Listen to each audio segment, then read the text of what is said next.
Okay, this travel tip is about toilets. So in China you're going to come across a range of different toilets in different conditions and states, but basically you're going to have two different types of toilets.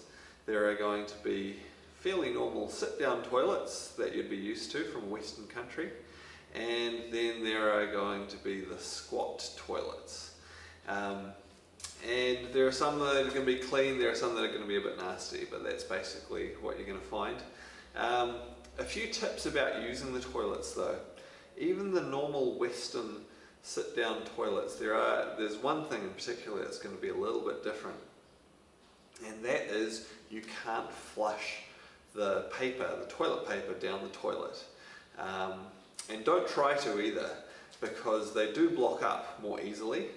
And you know, if you're going to block your toilet up, that's going to be nasty. You won't be able to use it afterwards, and it's going to be embarrassing if you have to explain to the cleaning person why your toilet's blocked up. So you have to put the toilet paper in a bin beside the toilet. Sounds gross, but you need to do that so you don't block your toilet up. Another little tip for you is to carry your own toilet paper. So you just get these little handy travel packs of toilet paper. You can go to a convenience store and buy a big multi-pack and just carry them in your pocket, because all public toilets generally don't have toilet paper, and even some toilets even in hostels and things like that, sometimes they won't have toilet paper or they won't have enough paper. So carry your own. Also, it's a good idea to carry your own hand sanitizer. Some of the toilets, particularly if you're out and about, they may not be very pleasant, and you may not really even want to use the sink. But if you've got your own hand sanitizer, you can feel confident that you're being hygienic. So another little tip for you as well. If you are going to try and use one of the squat toilets, and I encourage you to do it, it is supposed to be a lot healthier for you, and there's good reasons for that in terms of helping to clear your bowel out and to open up the nerves from your spine that go to the large intestine and things like that.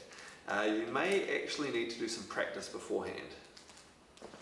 And this is purely a practical thing, but in order to use the squat toilet, you're going to need to be able to squat down fully comfortably. A lot of Westerners, we're not used to squatting like this, and so you may actually want to practice squatting down so that your legs are strong enough and you are flexible enough to squat easily. Because sometimes if you're out and about in public places and want to use a public toilet, all that's going to be available is one of these squat toilets. So you might actually want to practice squatting before you go to China. One more little tip. If you can, avoid the toilets in the train stations. The one that I've got some footage of here, it's not too bad, it's pretty good actually. But my goodness, some of the nastiest toilets I have ever seen have been in the train stations.